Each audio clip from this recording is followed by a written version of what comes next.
بسم الله الرحمن الرحيم بسم الله الرحمن الرحيم الحمد لله رب العالمين وصلى الله وسلم وبارك على سيدنا محمد وعلى آله وصحبه أجمعين اللهم علمنا ما ينفعنا وانفعنا بما علمتنا وزدنا علما إنك أنت العليم الحكيم اللهم آمين وبعد.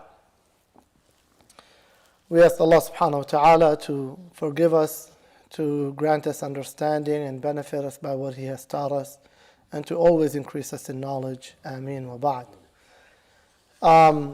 Tonight we're starting Kitab al-Libas from the book of Riyadh-Us-Saliheen by Imam Abu Zakaria Yahya ibn Sharaf al-Nawawi rahimahullah ta'ala wa nafa'na Allahu bi'ulumihi fi ad-darain. Ameen. Kitab al-Libas is, the translation of it is the book of clothes. And so the way the book of Riyadh-Us-Saliheen is divided into books, and each book is divided into a chapter.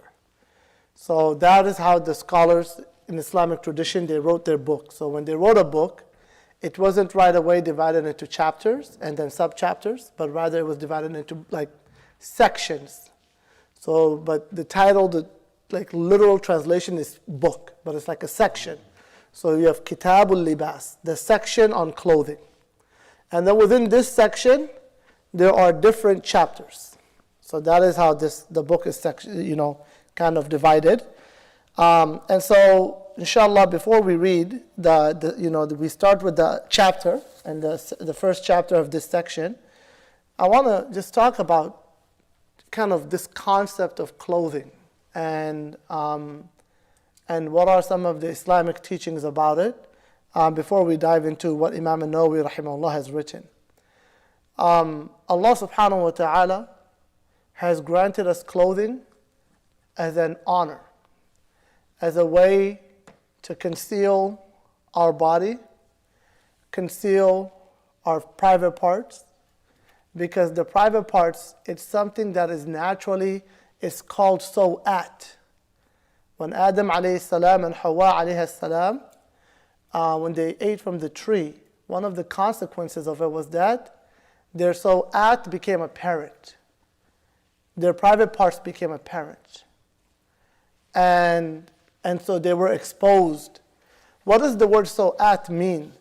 Something that is disliked. So it comes from the word of su, which is something, something bad or something distasteful, something undesirable.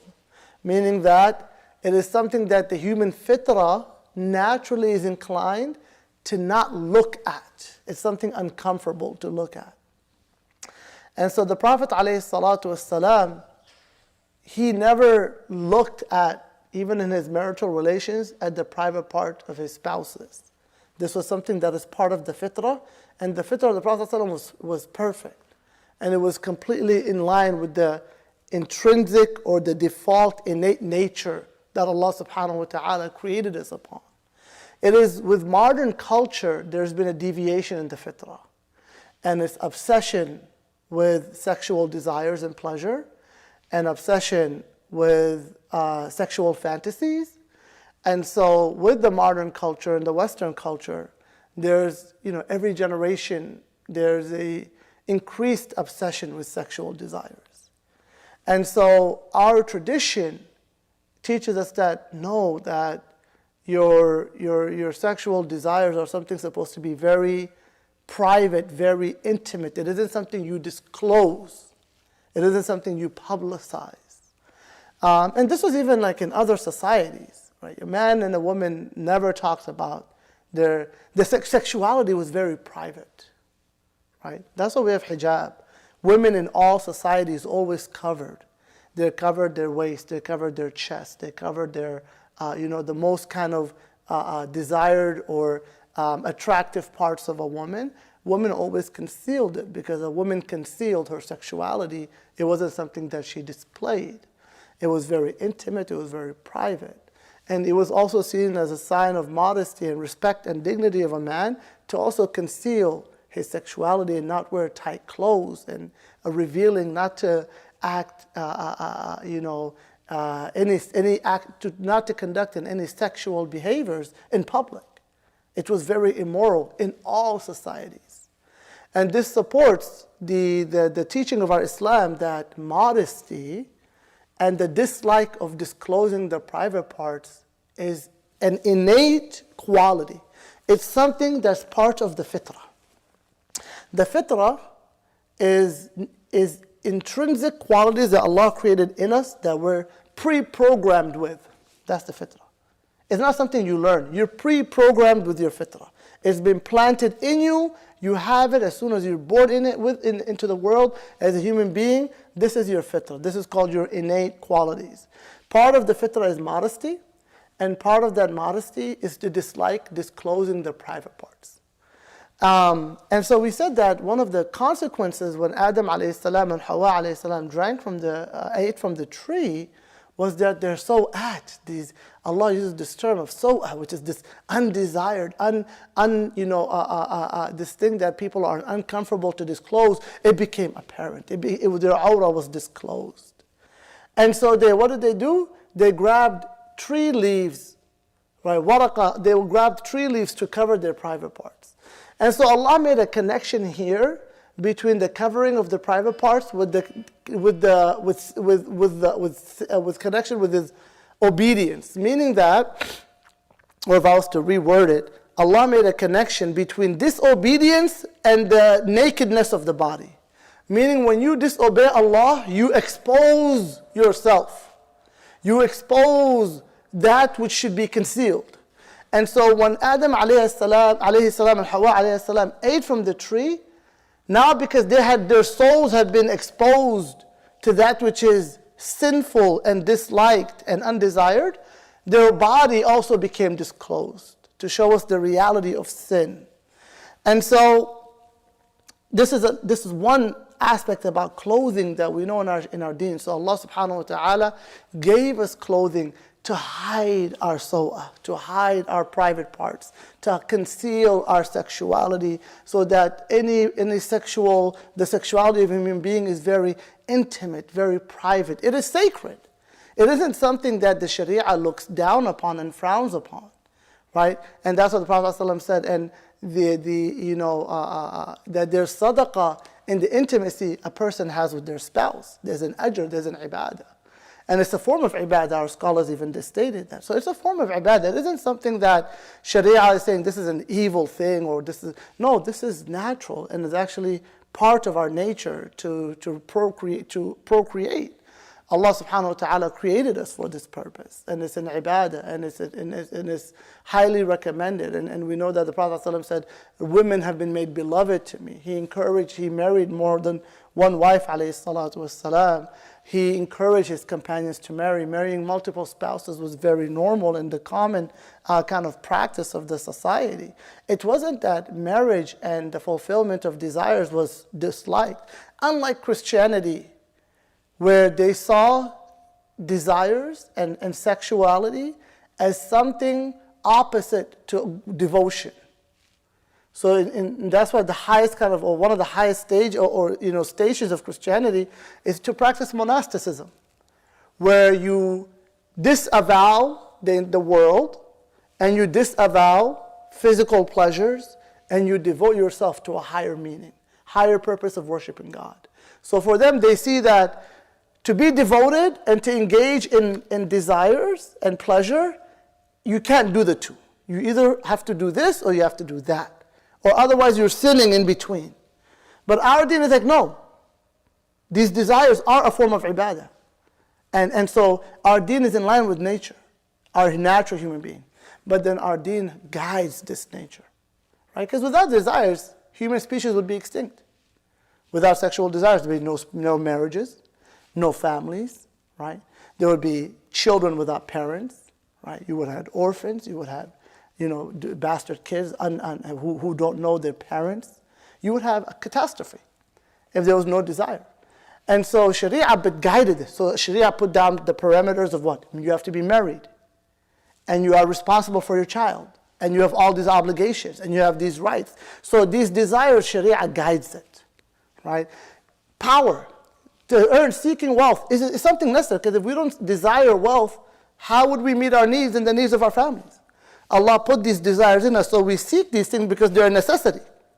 But then Sharia came to guide those desires so they don't become destructive. Seeking power. It's necessary for there to be leadership. If nobody aspired to be leaders, who would run our governments? Who would run our corporations? It would be chaos. There would be no organized leadership. And so desires aren't something Sharia says, no, to be devoted to God, you have to give up the desires of the flesh. No, Sharia says no. Enjoy the pleasures of the world. Allah says, who has made these things Allah has created haram? These adornments that Allah has granted you, who has decided to make this haram? Allah made this for you. Take it. But take it within the boundaries of the deen. This is especially interesting to think about in contrast to the modern world.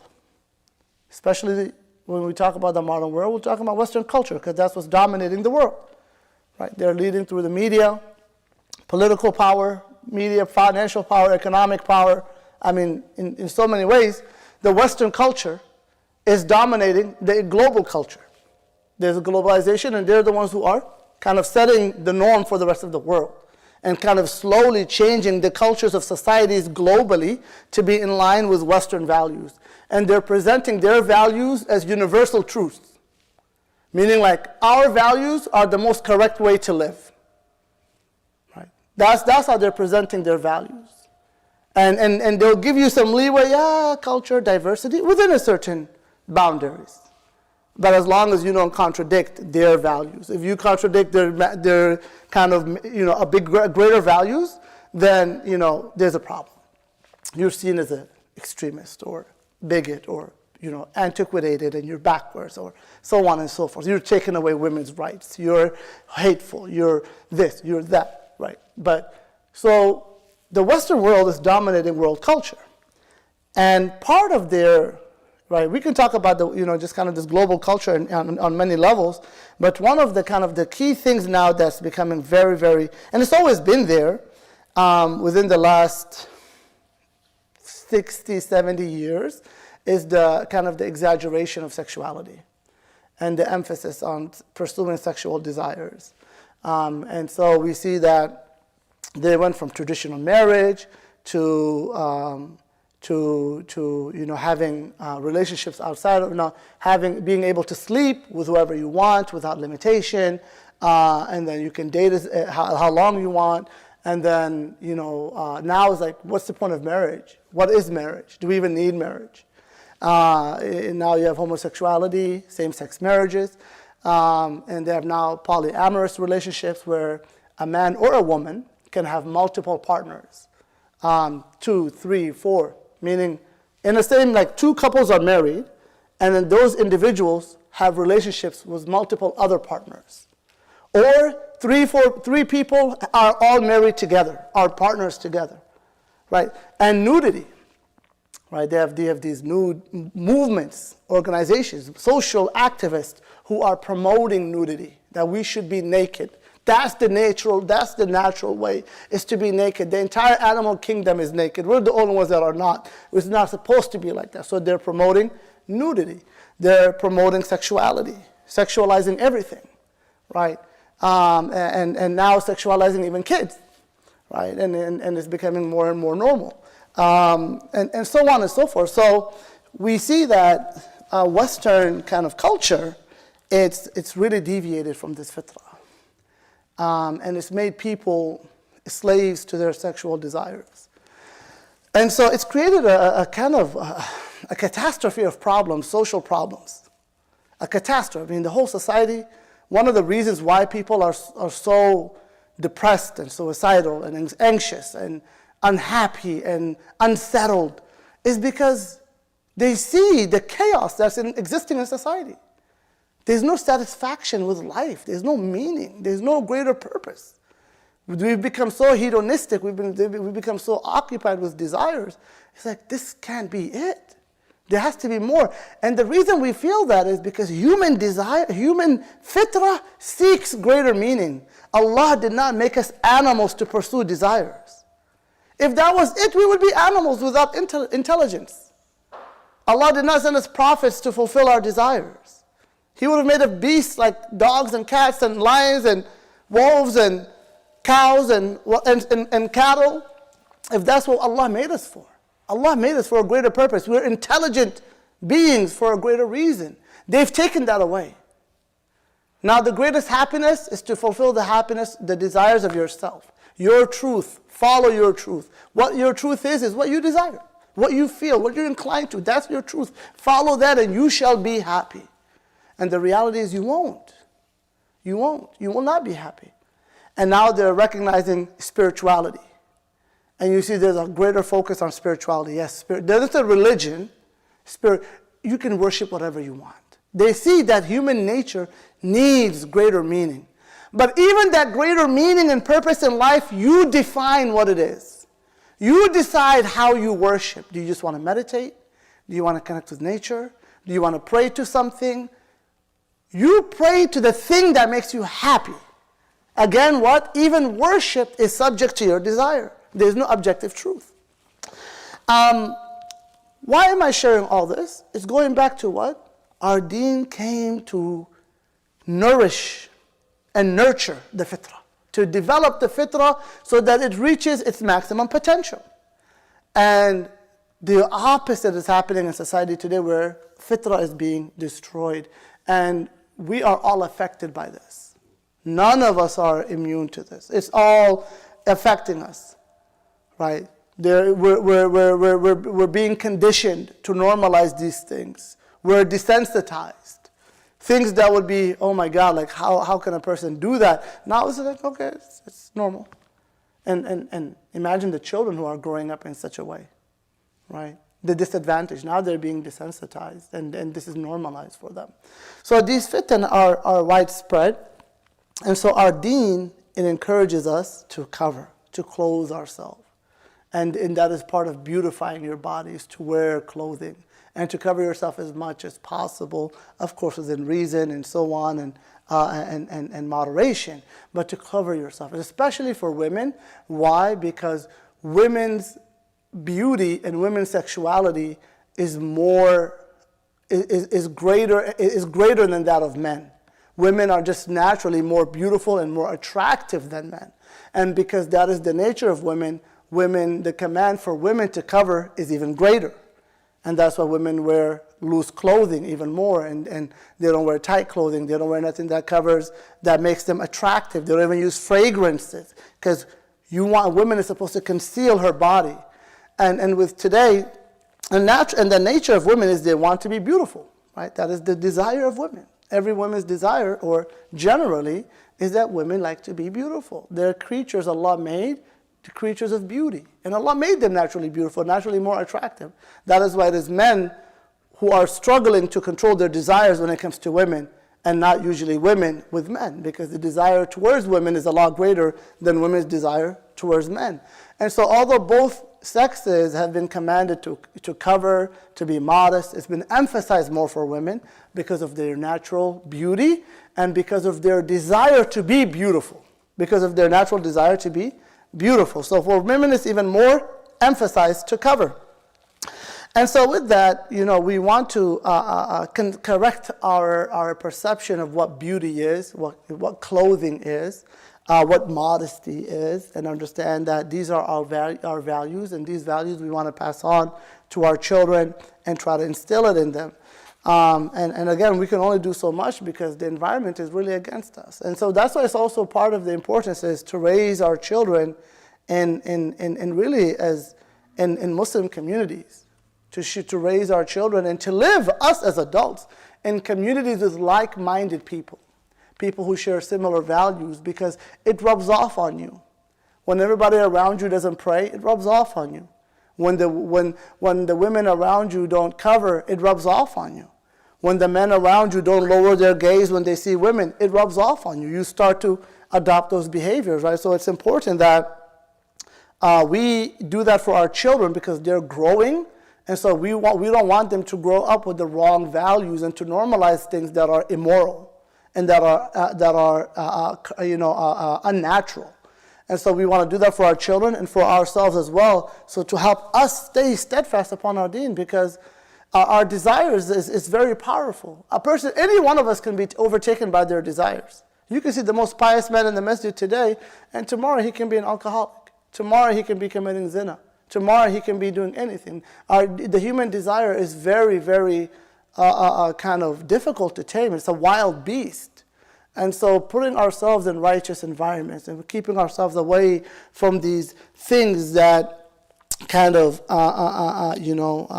stimulate our desires. And not just subtly or kind of moderately or mildly, but it is frequent and intensively stimulating us. Because you see, how many nude photos do you see a day?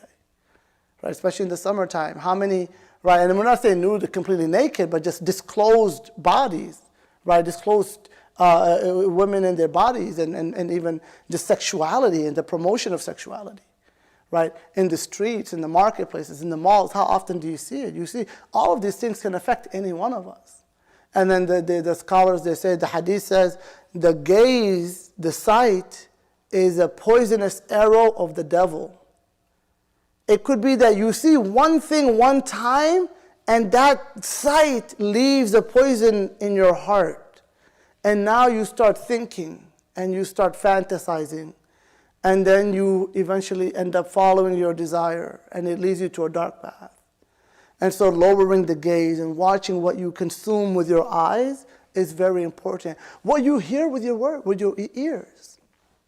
People that always speak about, watching the shows and the music and these things, they're increasingly over-sexualizing shows and movies, right, and music, and it's becoming more and more graphic. They're promoting this so that people are desensitized to these things. They're corrupting the fitrah. They're corrupting the fitrah so that it doesn't find nakedness inappropriate. So it's trying to make nakedness seem, it's normal. People are naked, it's fine. When a person feels like that, know that their fitrah has been corrupted. What is supposed to be naturally wrong, they have found to be normal. That means they have been conditioned so much that their fitrah cannot recognize what is immoral anymore, at least in that regard. And so this is the fitna of the world that we live in.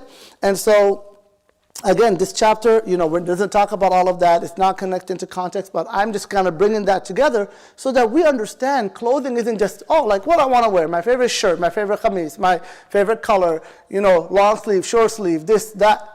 Those are the kind of the basics, kind of mundane things of life, right? You just, it's okay, it's no big deal. But clothing is more than that, right? It's fitrah, it's nature, it's morality, it's values, it's akhlaq, it's family.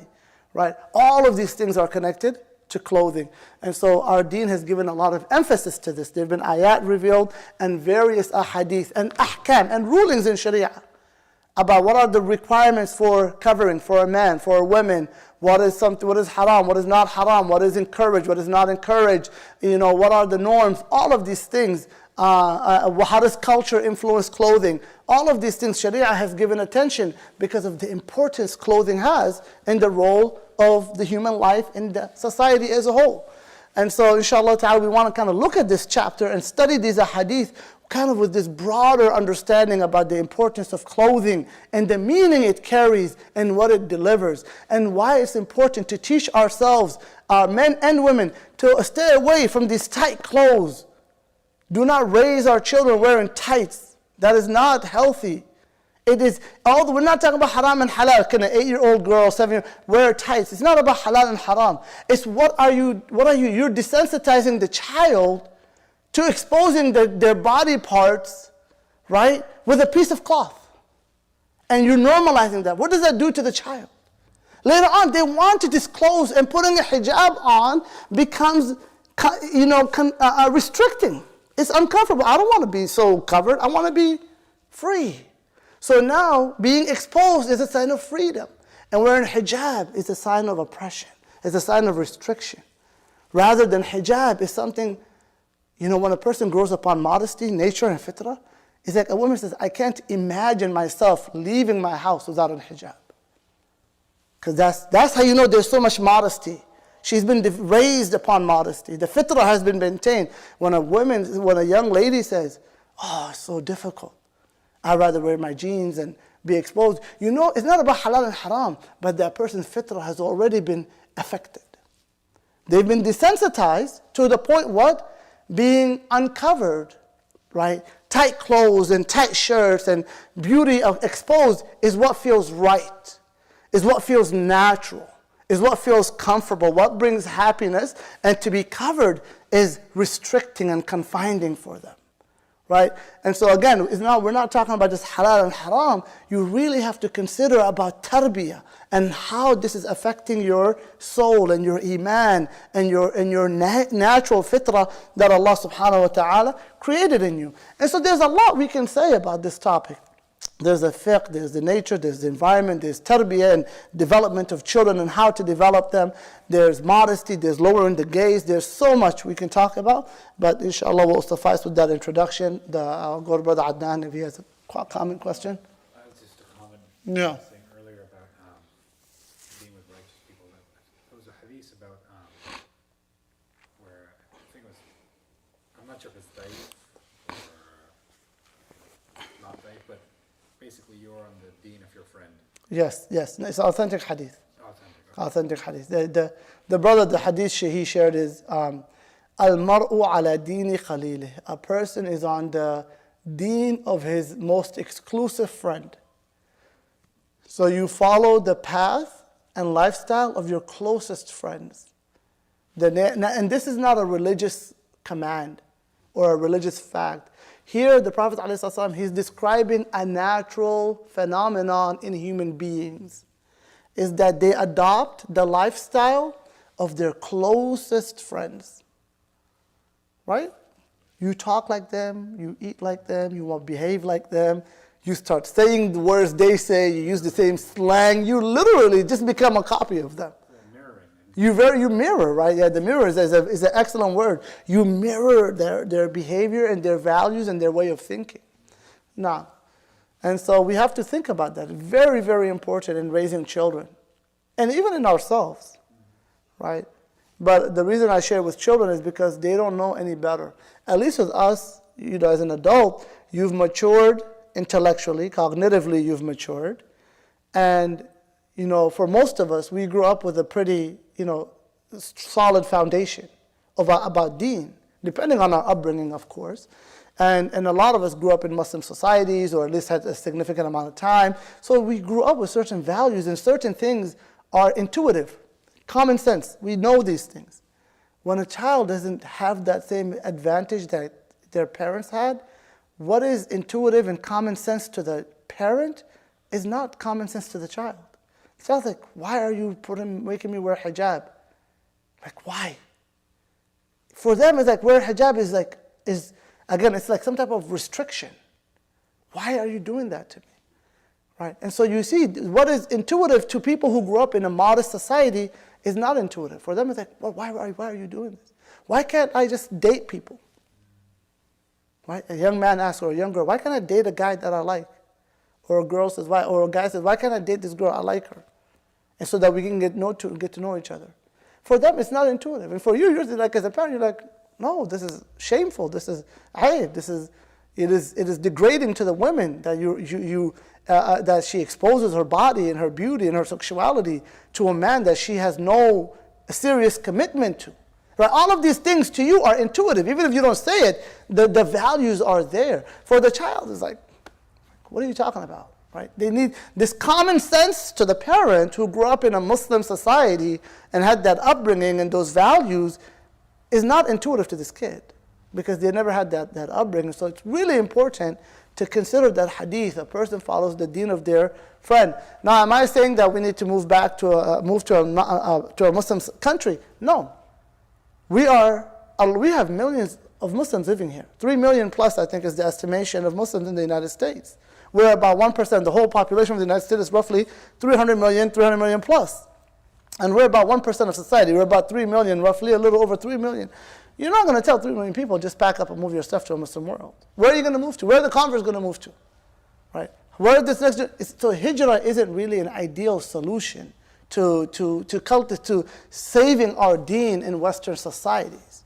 But it's more about creating a community where we maintain our values, creating schools, creating masajid, creating a residential community, right? Multi-family homes, right? Not just like, okay, I have my home, I'm in a suburb, I'm by myself, I'm fine. No, buy a home where you can settle, your grandchildren can settle, your kids can settle. You build a little, right, multi-family home for your entire family, so your family grows up together, and the uncle and the auntie and the granddad and the grandma are all influencing the upbringing of the family, right? So we have to really think of ways like this on how we can safeguard the deen of our children, how we can pass our values on to them, how we can exist in this society without losing our values, without compromising who we are.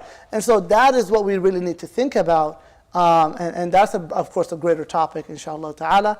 But yes, that hadith is absolutely essential. One of the most important ways to raise a person upon a deen and to stay steadfast upon a deen is to develop a community and a social group that hold those same values that we want to embody.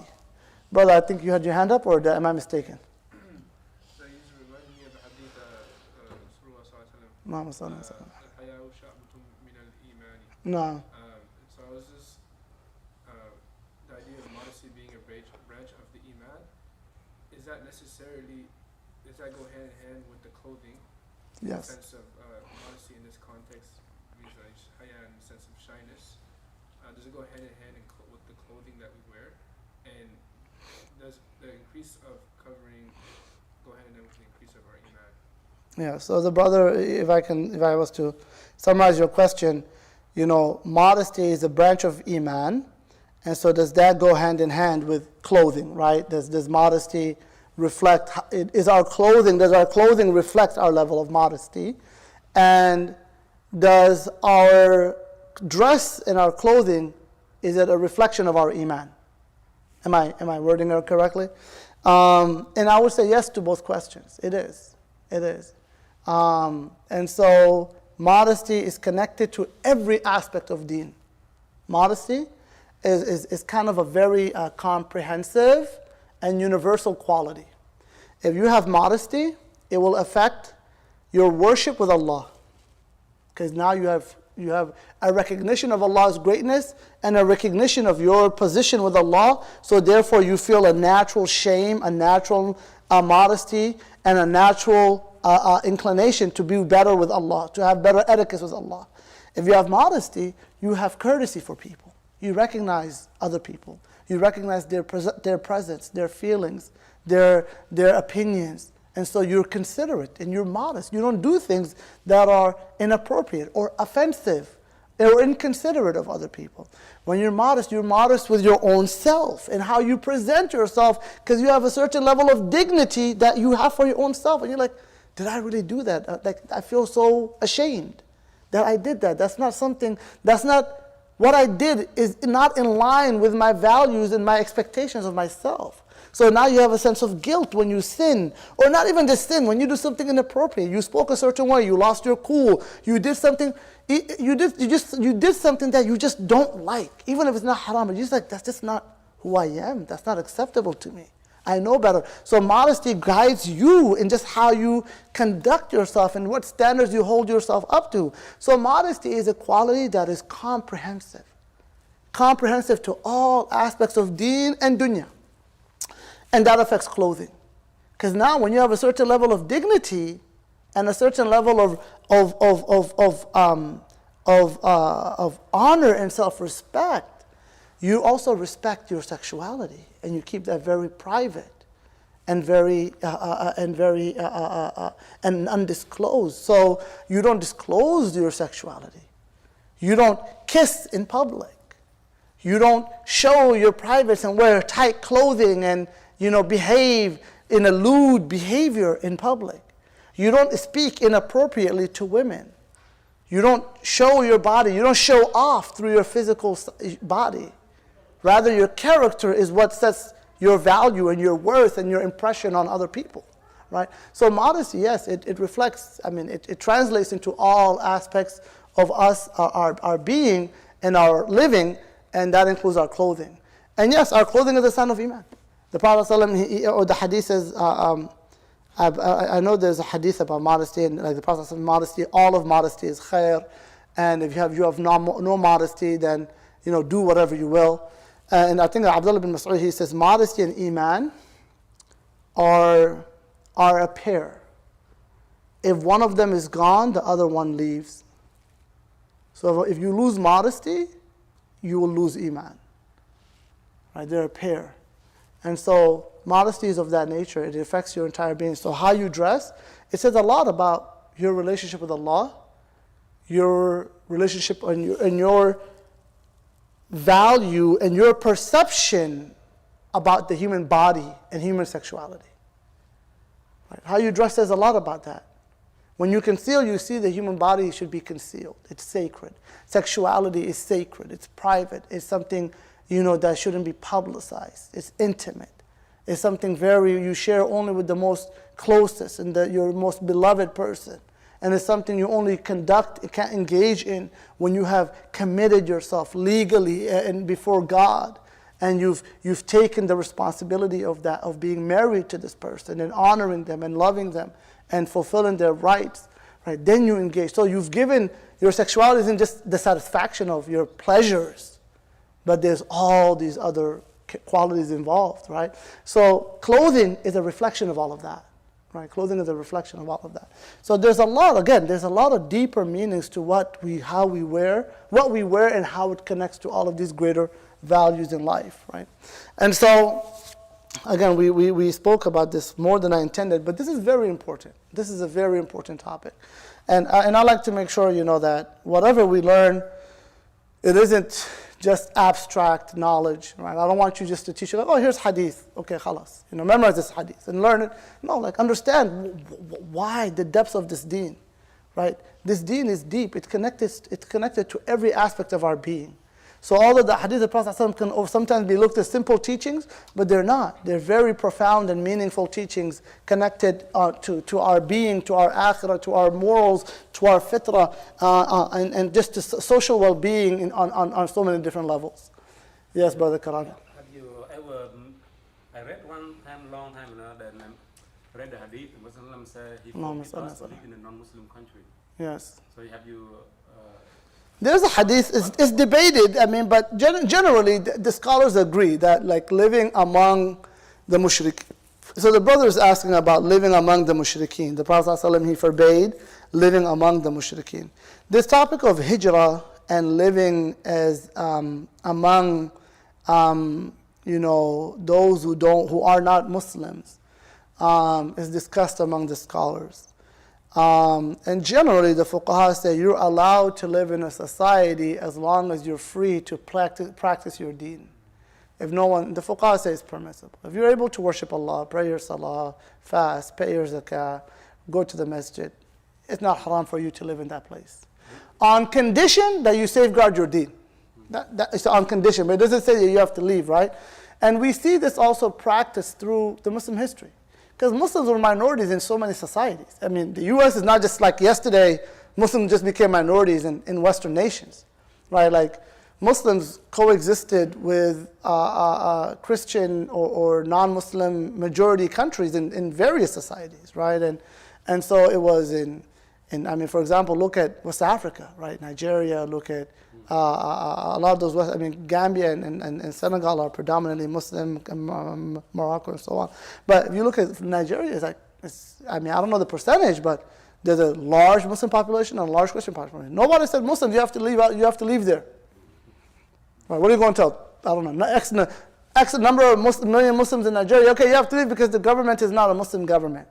And you're not a Muslim majority nation, so you have to go. Nobody ever said that, right? Muslims in China, right? It's the minority, but Muslims lived in China. Nobody ever said, Muslims in China, let's go hijrah, go find a Muslim majority nation and a Muslim, a nation that's run by a Muslim government. Nobody said that. The scholars, they said, as long as you're able to practice your deen, and no one is oppressing you, and nobody's forcing you to abandon your values, it is permissible for you to live in a non-Muslim society. The reason Sahaba were obligated to leave Mecca because Meccans were forcing them to leave Islam. They were being persecuted for their deen, right? And so the only condition is you're able to safeguard your deen. And again, it's not also practical. If we were to say, like, it's not, who's going to all leave? Not everybody has even a lot of people don't even know where to go. Where do I go? Where do I stay? I have to get a visa every 6 months, every year. I mean, where am I going? I can't even get a job. I'm a second grade citizen, right? And like I have no rights. I mean, like why would I put myself in that position, right? Where else I can stay in a place where I can safeguard my deen? And so that's why, like, I understand individual families being like, okay, we're just going to raise our kids abroad. I personally spent time abroad. I studied abroad. I encourage, of course, take your children abroad. Let them experience, get that experience. Let them live abroad 3, 4, 5, 6 years, whatever needed. But again, it's to give them that experience and to give them that knowledge and that kind of subhanallah, just that learning experience with living with Muslim society. But it isn't kind of a permanent solution. Right? We see Muslims in South Africa. Muslims are a minority, but they establish centers and schools. We need to look at these models. How can we establish ourselves as a community rather than just be like, run away? And again, if those who say they're going to make hijrah, everybody's still here. I've heard people talk about, I want to move back to a Muslim country since I was a kid. I remember elementary hearing people talking about it. And then you just see increased number of Muslims here. So it's not a realistic solution, right? And so what we need to think about is, we are Americans. Our kids are Americans. This is where they're born. This is where they grow. This is what they know. It is not fair to just uproot them also. It is also hard and difficult. So we have to think of a moderate kind of solution, and the best and ideal solution is establishing a community for ourselves and where we can keep our values. And so, again, that needs to be discussed. That's a bigger issue.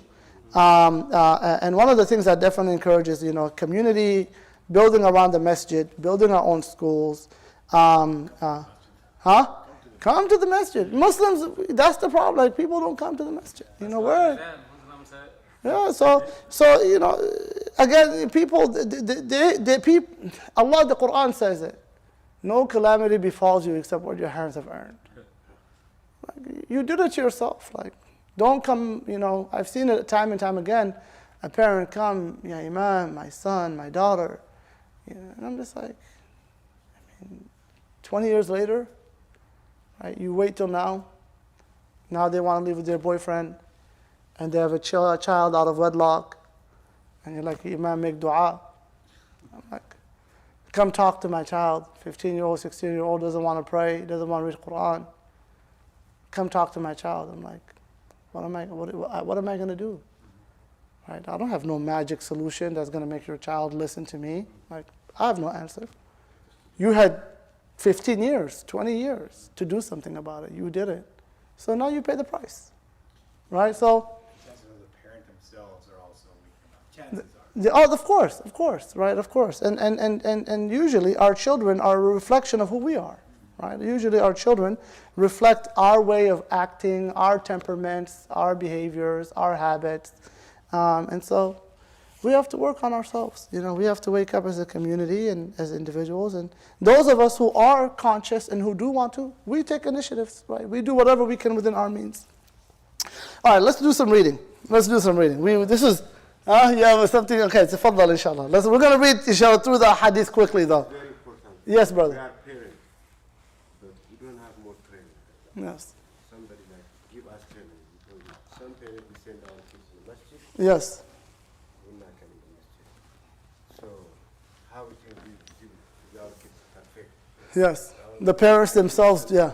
Madrasa, then Starbucks with my friends. Yes. Or some other place. Yes. So you say when they are 15, the kids grow up, and then the father is a pray for the kids. Yeah. I saw in our community. Yeah. So we are the father, somebody teach us, like in the masjid, a week, one day, or something. Yes. Like recap or orientation for us. Yes, absolutely. As a parent, Yeah. we don't have enough. No, I agree. I mean, and that's also true because we don't, the brother, he brought up a very important aspect. Like the parents themselves, like, don't have all those tools they need to raise their kids, right? Like, they grew up back home. Growing up, they had an entire village to raise them. And they moved to this, to the U.S., a Western country. They're immigrants. They don't speak the language. They don't understand the culture. They're trying to survive and make ends meet. So they're already at a disadvantage. Already, they're worried about just putting a roof over their kid's head and feeding them and providing them their needs, and now they've got all these issues. And so yes, they are also disadvantaged. I'm not, and so that's important to acknowledge as well. But at the same time, that doesn't excuse them from their responsibility, right? Like you can be disadvantaged, but it doesn't mean you're excused from being responsible, right? Because you raise these kids, you're supposed to see, okay, this kid is not praying salah and he's 10 or she's 10, and they're not wearing hijab. Okay, I should bring them to the masjid. I should raise them around the Muslim community. I should bring them to madrasa, right? So you also have to at least be a little, more responsible. Parents are disengaged, right? Fathers are disengaged with their children. A lot of the times it's just women, right? And the mothers are left alone to raise the kids. And so we have that responsibility. And of course, on a leadership, to provide training to the parents, like you said, programs, right? Programs on parenting, youth programs, family programs, community programs, social programs, educational programs. So we have to provide that as well. Our masajid and the leadership of our masajid are also very limited, right? I mean, what resources we have, the capability of leadership. Who's going to take the initiative? I'm going to do something. Everybody wants something to be done. Well, if everybody wants something to be done, but nobody's willing to do it, so who's going to do it? So the issue is of course, multi-tiered. It's not just one, it's on many levels. And so, inshallah ta'ala, what I would say is, I encourage people, when you raise a family, raise your children and settle in a neighborhood where your children can thrive as Muslims. That's the first thing, like in the U.S., when, a couple want to buy a home, they look for a good neighborhood, good school, safe, low to no crime rate, and then they buy a home there. And then now they have kids. That's like the nuclear family, right? That's kind of the American dream, right? And then they buy a home there, and then they raise their kids. So we have to think of the same thing, right? When you're having children, I got to look, where is a good... No, we're not just talking about, for non-Muslims, they're just thinking about, okay, good neighborhood, safety, good school.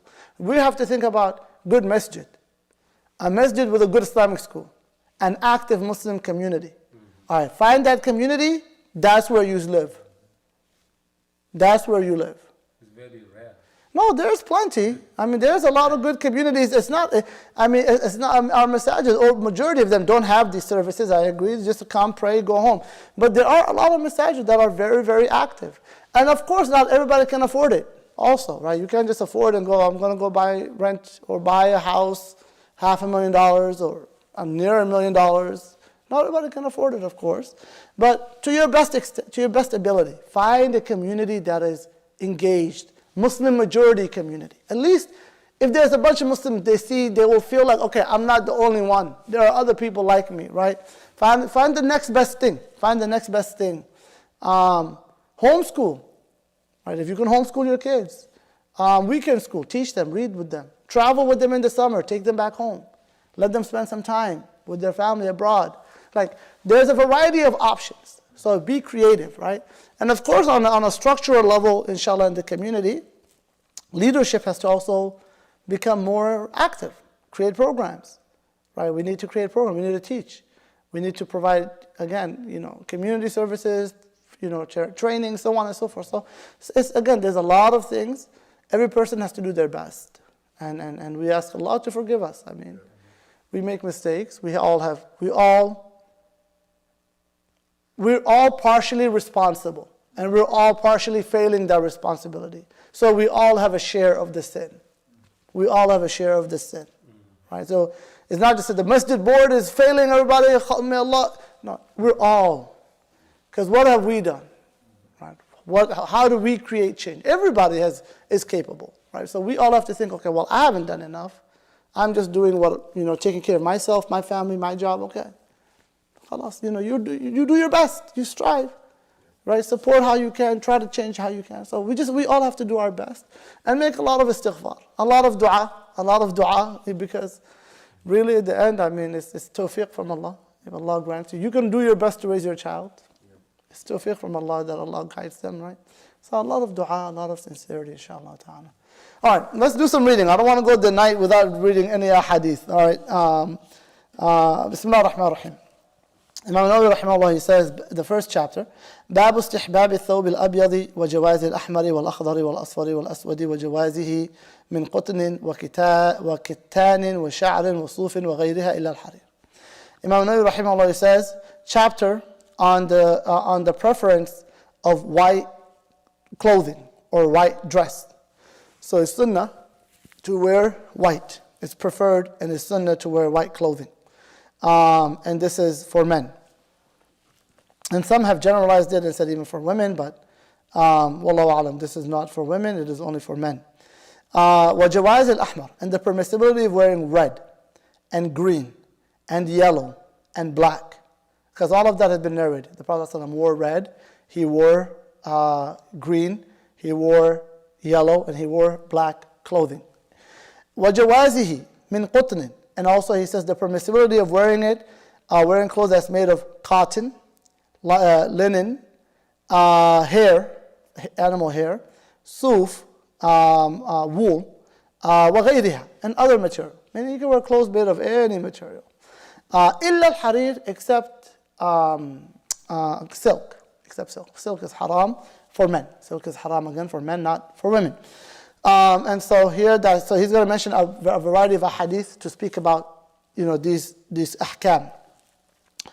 قال الله تعالى, Allah subhanahu wa ta'ala says, يا بني آدم قد أنزلنا عليكم لباسا يواري سوآتكم وريشا ولباس التقوى ذلك خير. O children of Adam, we have bestowed upon you clothing to cover your shame. We said the word, so'at, they translate it as shame. Right? Something shameful, that's the private part, to cover your shame. As well as to be an adornment. So clothing covers your shame and it also beautifies you, right? It makes you look beautiful. Nice clothing, nice fabric, nice color, right? Nice image. It creates a beauty. This is a ni'mah from Allah. Allah says, we've granted this to you. We've bestowed this upon you. So clothing that covers your shame and an adornment for you. وَلِبَاسُ التَّقْوَى ذَلِكَ خَيْرٌ. And the raiment, they say, the covering of taqwa, that is the best. The best covering you can have is the covering of taqwa. Meaning taqwa will adorn you. If you have taqwa, it will make you beautiful. You will have nur. Your character will be beautiful. Your conduct, your behavior, your patience, your ibadah, your cleansing, your hygiene. Taqwa will make everything about you beautiful, right? If your clothing is nice and you have no taqwa, you're just, right, a devil in a sheep's clothing, right? You're hideous inside, right? You look nice on the outside, but you're hideous. But taqwa is really what gives you true beauty. Clothing gives you just apparent beauty. But you can be, so clothing gives you that apparent beauty, you look good. And taqwa gives you real beauty. True beauty that gives a person value and makes them appreciated and loved by people. Allah subhanahu wa ta'ala says, وَقَالَ تَعَالَى وَجَعَلَ لَكُمْ سَرَابِيلَ تَقِيكُمُ الْحَرَّ وَسَرَابِيلَ تَقِيكُمْ بَأْسَكُمْ. And He made you garments to protect you from heat, and coats of mail, وَسَرَابِيلَ تَقِيكُمْ, and coats or garments or like armory to protect you from in battle. So Allah has given you clothing, also armory to protect you in battle. So the benefits of clothing is what? Cover your shame, adorn you, and also protect you from the heat and cold, opposite of heat, and also armor as well, and to protect you in battle. So Allah says these are some of the blessings of clothing that Allah has bestowed upon us. The first hadith is narrated by Abdullah ibn Abbas radiyallahu anhuma, أن رسول الله صلى الله عليه وسلم قال البسوا من ثيابكم البياض, wear from your clothing that which is white, فإنها من خير ثيابكم, because it is from the best of your clothing, وكفنوا فيها موتاكم, and cover your dead with it. And so here the Prophet ﷺ gives us an explicit command to wear white. And he says that is the best of your clothing. Why is it the best of your clothing? Because white is, any filth or dirt on white is exposed. So if your clothing is white, anytime it gets dirty, you will know right away and wash it. But when you have color clothing, it can be dirty and nobody can notice. right? And so the deen, it gives value to cleanliness, even if it's not observed by others. Just to have fresh clothes all the time.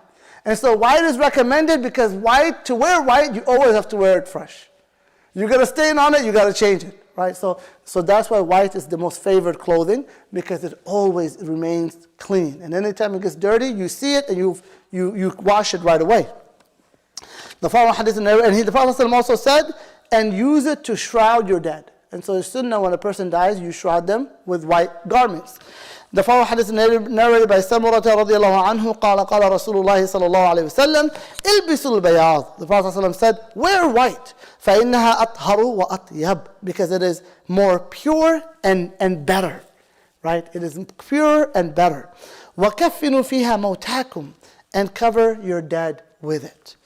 البراء, it is narrated by البراء ibn عازب رضي الله عنه قال كان رسول الله صلى الله عليه وسلم مربوعا ولقد رأيته في حلة حمراء وما رأيت شيئا قط أحسن منه. Al-Bara narrates رضي الله تعالى عنه that the Messenger of Allah صلى الله عليه وسلم was of a medium size. كان مربوعا. The Prophet was not extremely tall nor short.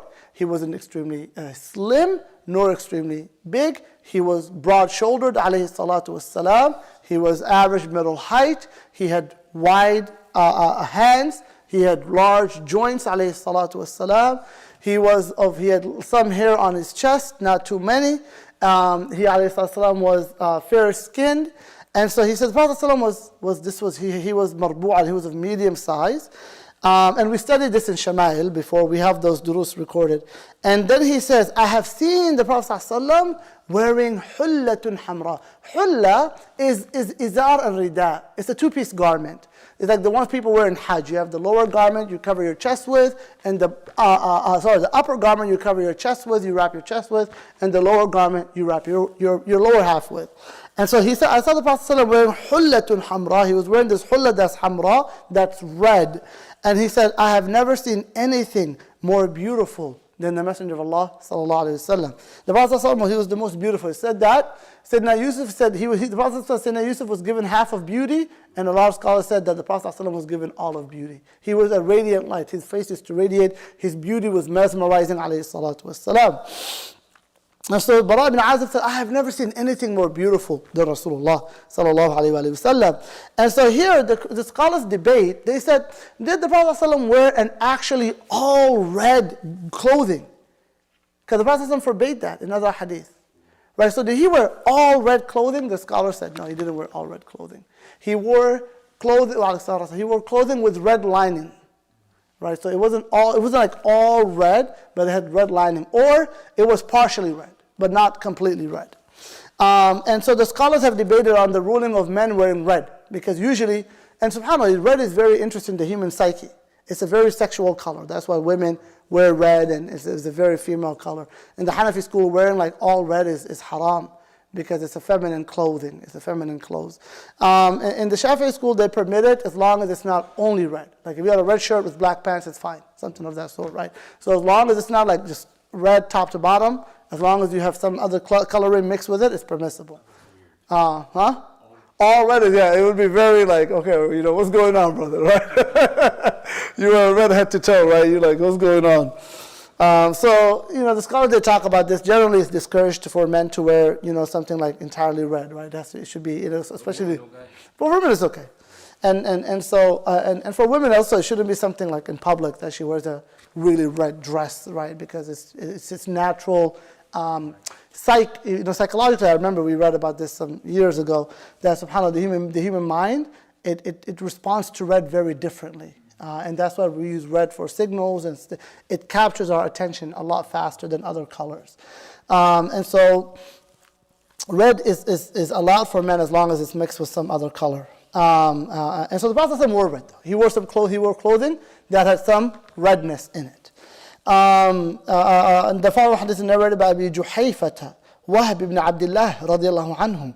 قال رأيت النبي صلى الله عليه وسلم بمكة وهو بالأبطح في قبة له حمراء من أدم فخرج بلال بوضوئه فمن ناضح ونائل فخرج النبي صلى الله عليه وسلم وعليه حلة حمراء وكأني أنظر إلى بياض ساقيه فتوضأ وأذن بلال فجعلت أتتبع فاه ها هنا وها هنا يقول يمينا وشمالا حي على الصلاة حي على الفلاح ثم ركزت له عنزة فتقدم فصلى يمر بين يديه الكلب والحمار لا يمنع متفق عليه. So this is a long hadith. And narrated by Juhayfa radiallahu ta'ala anhu, Wahab, his name is Wahab ibn Abdullah radiallahu anhu. He says, رأيت رسول الله صلى الله عليه وسلم بمكة. He says, I saw the Messenger of Allah صلى الله عليه وسلم in Mecca in Abtah. You know, in this place called al-Abtah, in a red leather tent. في قبة له حمراء من أدم. So he said a red leather tent. Bilal got out with the water of the Prophet ﷺ's ablution. Right. So the Prophet was in a red tent, a red leather tent. Bilal took the leftover water of the Prophet from the Prophet's wudu. Right. This was the normal Sahaba. The Prophet, he's Mubarak. His entire being is Mubarak. His flesh, his skin, his water, his saliva, everything about him is Mubarak alayhi salatu wassalam. So Bilal, Sahaba radiallahu anhu, they used to compete with one another to attain the leftover from the Prophet's wudu. And then they would take it and wipe and wash with it. And so Bilal radiallahu ta'ala anhu, he came فخرج بوضوء رسول الله صلى الله عليه وسلم. So people gathered to have drops of that water for blessing. So he said, فَمِن نَاضِحٍ وَنَائِلٍ, right? People came and everybody was trying to get some of that water of the Prophet ﷺ. فَخَرَجَ النَّبِيُّ صلى الله عليه وسلم وعليه حُلَّةٌ حَمْرَاء. Then the Messenger of Allah صلى الله عليه وسلم got out wearing a red robe. Right? They said red robe, but it's a red idan izar. Right? He has a two-piece red garment. And I caught sight of his white legs. So he said, I saw the saqi, the calves of the Prophet ﷺ. I saw the calves or the feet, the legs of the Prophet ﷺ. And so he said it was very extremely white. He said, فَتَوَضَّأَ وَأَذَّنَ بِلَالٍ. He said that the Prophet ﷺ made wudu and then Bilal made the call to salah. Bilal made the call to salah. فَجَعَلْتُ أَتَتَبَّعُ فَاهُ هَا هُنَا وَهَا هُنَا. He said, I was following Bilal's mouth. يَقُولُ يَمِينًا وَشِمَالًا حَيَّ عَلَى الصَّلَاةِ حَيَّ عَلَى الْفَلَاحِ. He would say right and left, حَيَّ عَلَى الصَّلَاةِ حَيَّ عَلَى الْفَلَاحِ. So this meaning that when he would say حَيَّ عَلى الصَّلَاةِ, he would go right, حَيَّ عَلى الصَّلَاةِ right, حَيَّ عَلى الْفَلَاحِ left, حَيَّ عَلى الْفَلَاحِ left. And this is sunnah. On condition that a person doesn't move away from the microphone. So if a person has a microphone maybe to their chest, then they can turn right and left. With today, giving adhan into the microphone is most important because it extends the audio, right? So that's more important, right? So we want to do that, and then we turn left and right without turning away from the microphone. Just something, fiqhi, inshallah ta'ala. And then he says, ثم ركزت له عنزة. Then a stick was fixed for him, and he advanced. So because the place of prayer, the Prophet put a sutra, right, like a covering, so that people don't cross them while he's praying. So there was a stick posted for him, alayhi salatu wasalam, advanced and performed the prayer. Dogs and donkeys passed in front of him, and no one prevented them, right? So there were dogs and donkeys passing beyond the stick. So they were passing beyond the stick, and nobody stopped them. Because when a person is praying, you don't even let animals pass. You don't let nobody cross. And so here, there were animals crossing while the Prophet was praying, showing that when a person is praying, if there's an object in front of them, other people can cross, as long as it's not crossing their direct prayer space. Right? Anything beyond is fine. The following hadith is narrated. How many hadiths we have? Okay, we have a few more and we'll wrap up, inshallah. We'll just read this chapter, nothing more. The following hadith is narrated by Abi Rimthata Rifa'at al-Taymi radiyallahu anhu قال رأيت رسول الله صلى الله عليه وسلم وعليه ثوبان أخضران. He says, I saw the Messenger of Allah صلى الله عليه وسلم and he had two green garments on, or two pieces of clothing that are green. ثوبان أخضران, or two green garments. So he had a green upper clothing, green lower garment as well. So showing that green is also permissible to wear. And subhanAllah, you see that Muslim cultures, they wear different colors, right? Like in West Africa, for example, they love to wear bright colors, right? They wear green, blue, purple. They wear these really strong colors. and men wear it, and it's very beautiful, very decorative. And then in for example in Yemen, they wear a lot of ma'waz, right? They wear the kind of the lower garment with kind of a shirt. And in Somalia as well, they would wear that, very common. And so they would wear the ma'waz and they would wear the shirt. I went to Yemen and the ma'waz were like standard. That's like like a standard clothing they would wear. In Saudi, they wear thobe, and the white thobe is kind of like, or in the Khaliji countries, like white thobe. And so show clothing is subject to culture. You can wear whatever clothes you want. You wear pants and shirt, fine. You wear khamis, fine. If you wear ma'waz, fine. If you wear, it's all fine. There's no specific way to dress. It regards like preference. As long as it's modest, as long as it's covering, alhamdulillah, that's what matters. And it's appropriate to your social context, it's fine, right? A lot of scholars, they prefer wearing slacks and shirts, dress shirts, even in the West. Because that's like the standard professional clothing. So they don't even like wearing like the thobe too often. They'll wear a shirt and the pants, but they'll wear like maybe a longer shirt below the waist to kind of fit in with the normal clothing of Western culture. And they'll maybe wear a hat to kind of indicate their position as an imam. And that's common. Yeah, I've seen some people even wear, like a suit, but, and that's, an approach. So people are trying to adjust, and again, this shows that it's allowed. All of this is allowed.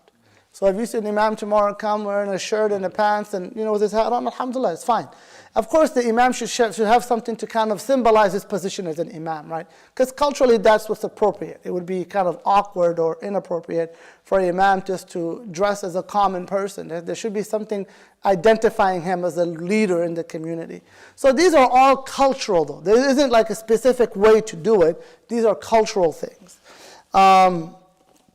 And so the Muslims are kind of adjusting, and you see different cultures in different places, and alhamdulillah, there's no hardship. Same with women, right? If a woman wants to wear, an abaya, or a jilbab, a skirt, there's flexibility. A long jacket with the pants under.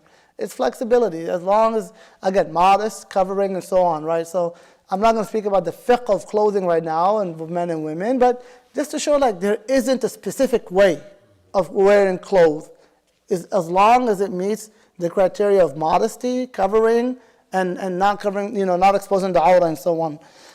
The following hadith is narrated by Jabir radiallahu ta'ala anhu أن رسول الله صلى الله عليه وسلم دخل يوم فتح مكة وعليه عمامة سوداء. Jabir said the Prophet ﷺ entered on the day of the Fath. What's the day of the Fath?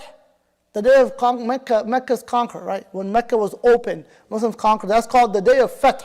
إذا جاء نصر الله والفتح إنا فتحنا لك فتحا مبينا. When you hear Fath, know it's the Muslims conquering Mecca.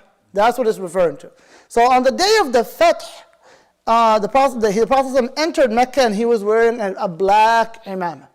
He was wearing a black turban.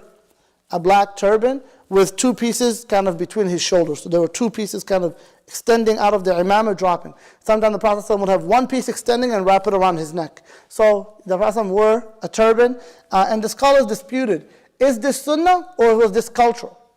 Right? A lot of scholars, they said it's sunnah to have a head covering in his deen. It is recommended Islamically to have a head covering. A lot of scholars argued against it. They said no, the Prophet wore a head covering because that was customary. It isn't actually sunnah, it's customary. And so it's debated, and depending on different imams, you'll see them have different approaches.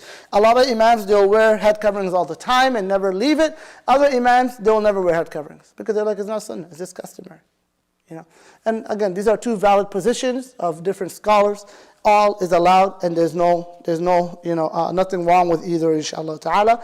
But it is a culture of the Muslims to wear head covering, right? So we're not saying you shouldn't, we're just saying, do you have to? Right, and so that's where, or should you, have to wear it? And so the scholar debated if it's sunnah or not. But we should still wear it, I think in our Muslim spaces and teach it because this is something part of our culture. We shouldn't have to abandon it or completely leave it. It's never, especially for imams and so on, it's significantly a bit more important because it symbolizes their, kind of position as imams and distinguishes them from the common members of the community. And that's also important to a certain degree.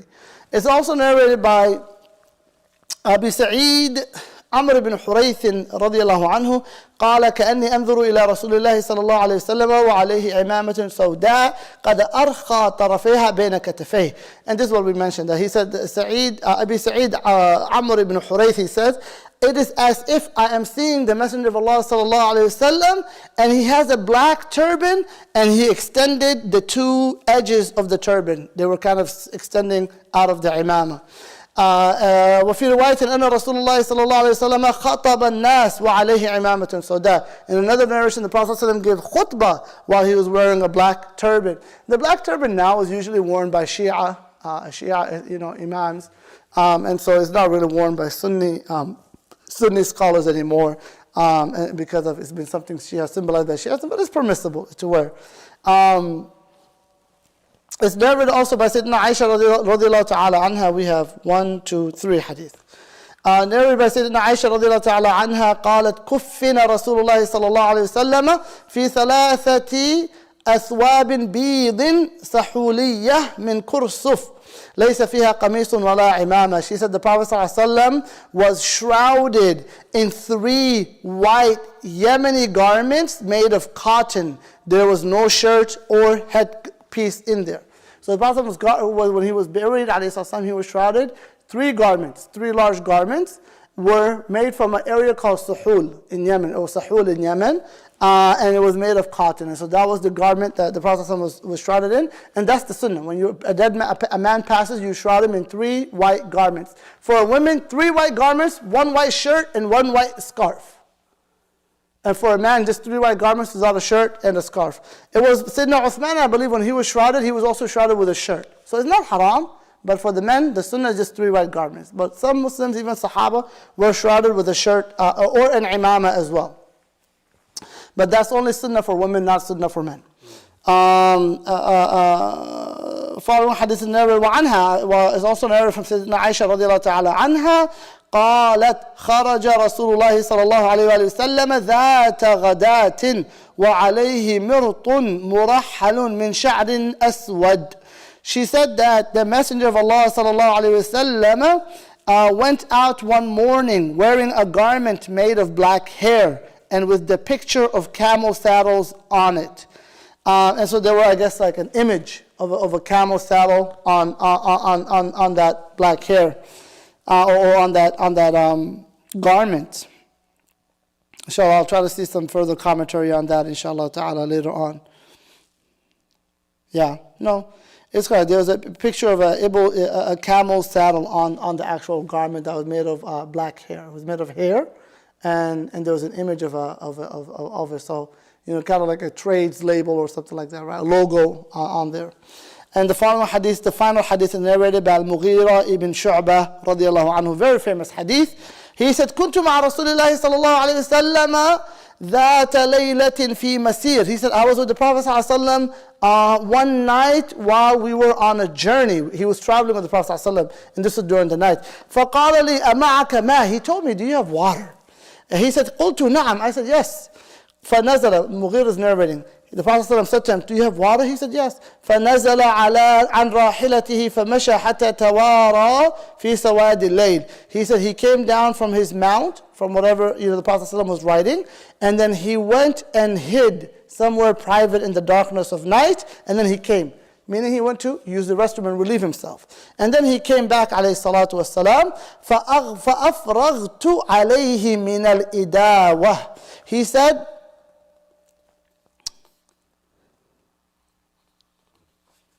I poured out water for a utensil from a utensil, and he washed his face. So فَأَفْرَغْتُ عَلَيْهِ مِنَ الْإِدَاوَةِ, from a utensil. So he poured some water for the Prophet ﷺ from a utensil, then the Prophet ﷺ فَغَسَلَ وَجْهَهُ, he washed his face. وَعَلَيْهِ جُبَّةٌ مِّن صُوف, and he had a jubba. A jubba is like a thobe. A thobe is called a jubba. Is something you can open. And so, but it's like a big jacket kind of, or a thobe, right? It's called jubba. So, فَغَسَلَ وَجْهَهُ وَعَلَيْهِ جُبَّةٌ مِّن صُوف. He had a jubba made of wool. فَلَمْ يَسْتَطِعْ أَنْ يُخْرِجَ ذِرَاعَيْهِ مِنْهَا حَتَّى أَخْرَجَهُمَا مِنْ أَسْفَلِ الْجُبَّةِ. The Prophet ﷺ wasn't able to take out his arm through the jubba, like the actual like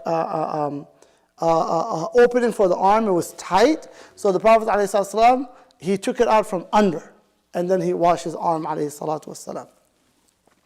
حتى أخرجهما من أسفل الجبة. He took it out from under the jubba. Let's see how he translates here. Out from below the jubba. فغسل ذراعيه ومسح رأسه. He washed his arms and wiped his head. ثم أهويت لأنزع خفيه. Then I went down to remove his footwear.